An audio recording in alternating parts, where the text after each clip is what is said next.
of ages.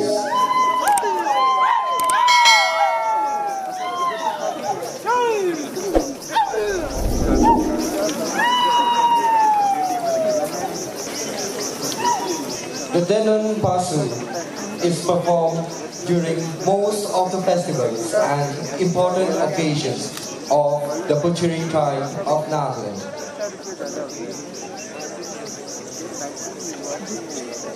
The song speaks of love, laughter, and happiness that they have shared together as a community.